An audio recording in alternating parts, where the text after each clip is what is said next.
ایک فقیر دریا کے کنارے بیٹھا تھا۔ کسی نے پوچھا، بابا کیا کر رہے ہو؟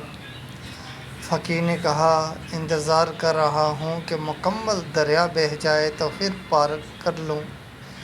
اس آدمی نے کہا، بابا جی کیسی بات کرتے ہو؟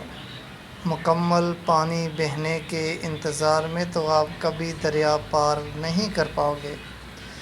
فقیر نے کیا خوب کہا، یہی تو میں تم لوگوں کو سمجھانا چاہتا ہوں کہ تم لوگ جو ہمیشہ یہ کہتے رہتے ہو کہ ایک بار گھر کی ذمہ داریاں اور خواہشات پوری ہو جائیں تو پھر نماز پڑھیں گے، داڑھی رکھیں گے، حج کریں گے اور والدین کی خدمت کریں گے، جس طرح دریا کا پانی ختم نہیں ہوگا بلکہ ہمیں اس پانی سے ہی پار جانے کا راستہ بنانا ہوگا، اسی طرح زندگی ختم ہو جائے گی لیکن زندگی کے کام اور ذمہ داری کبھی ختم نہیں ہوں گے۔